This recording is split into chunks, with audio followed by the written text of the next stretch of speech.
Okay, so we've got our Excel document open and we've got our process data table. And the first thing we want to fix is the number of significant figures.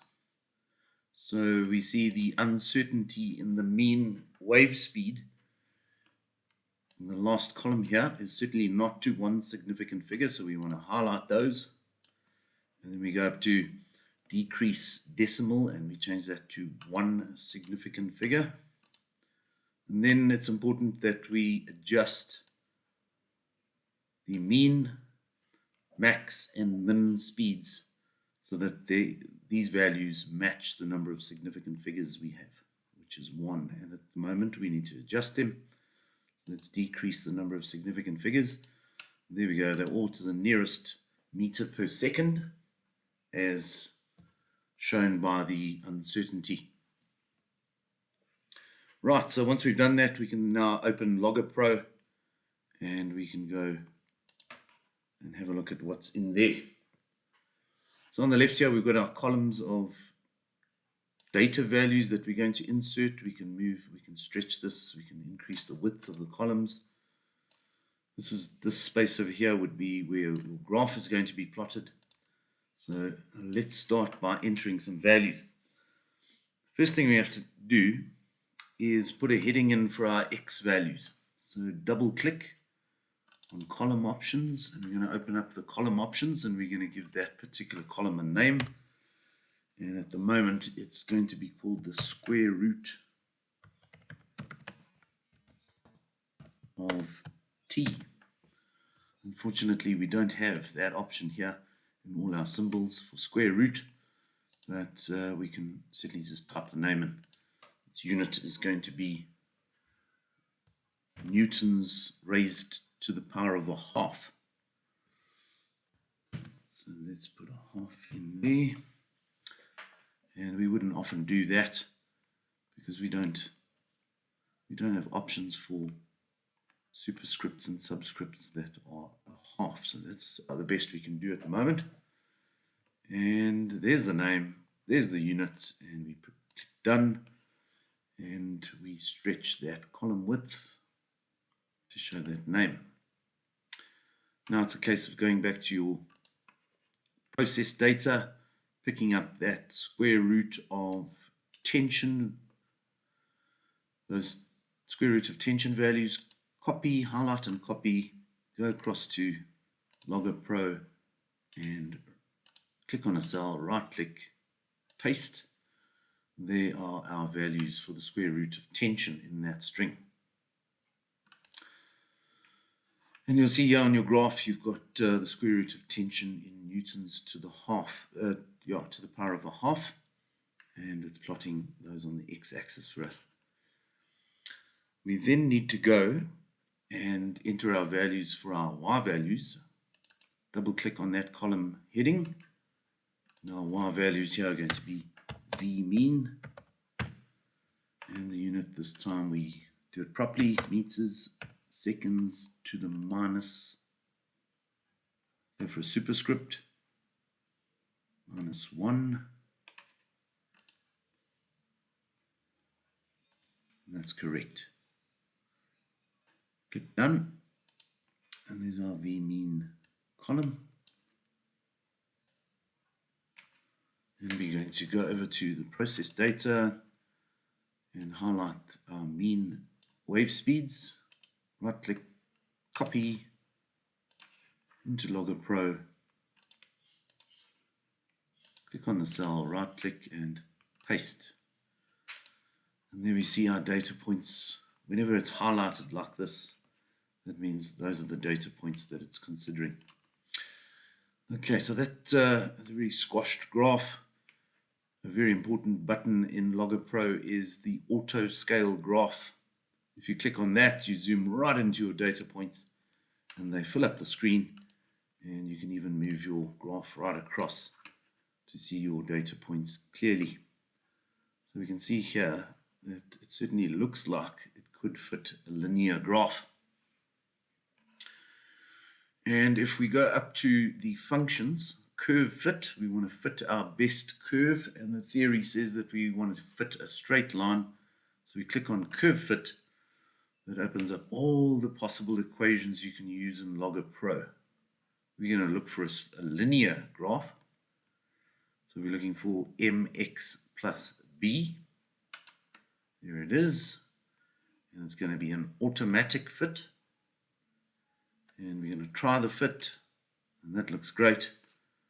Our straight line is going through most of our data points over here. And we press OK, and there it is. And this data looks reliable. In this label up here, we've got the slope, gradient shown, and we've got a y-intercept shown. So there's a lot of data we can read from here. Anyway, that's our best fit straight line, and that would be the gradient of that line. Let's go back to our table now. And this time we want to show the uncertainty in our v-mean values. There is experimental uncertainty, and we need to represent that on our graph, and we're going to use error bars to do that. So let's go back to our table. And these are the values I was talking about. These are the uncertainties in those mean wave speeds. And we want to transfer those across, and we want to show some error bars. So the first thing we're going to have to do in Logger Pro is insert another column. So we go up to Data, New Manual Column. We need to give it a heading, and it's going to be Uncertainty delta v uncertainty in v mean. So as we know, it's also got the units of the meter per second.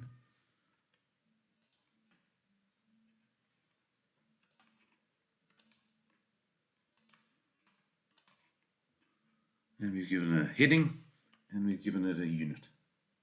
Done. Stretch it out a bit to see the name, and this is where our uncertainty values are going to go in there. So let's go and copy and paste those.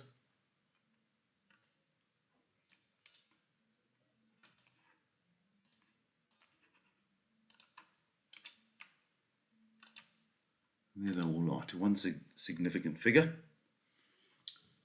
And then we're going to have to tell Logger Pro to insert error bars. So we click on v-mean on the heading, and you'll see here there's options. There's column definition, and then there's options. Click on options, and this is where we'd choose error bars, and either you can put a constant amount or you can use a column. We're going to use that column we've just created. Down arrow, and there's our delta v-mean values. We're going to use those values as error bars. Done. And you'll see the error bars appear.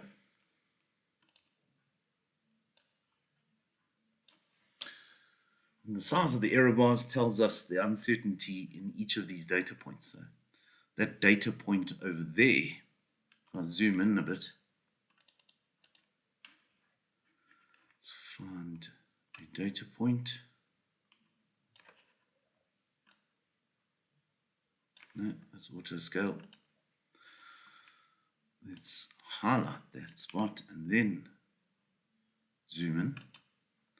You can see there's an error bar. There's the data point, and the data point, according to our uncertainty, could lie anywhere along that error bar. So it shows the variance in our average speed values. Let's press auto scale again. And our linear fit, our best fit line, has a gradient of 31.35. But there are other possible gradients that could fit within these error bars. And the next thing we're going to plot is our maximum gradient. So we go up to curve fit. We've already chosen our straight line, our linear function we want to fit. This time we're going to go across here to manual. We're going to click on that and we're going to press OK. Oops, no, that's not going to work. Let's do that again. Let's go to curve fit. We've got our linear function. We're going to click on manual. No, we seem to have set a data point.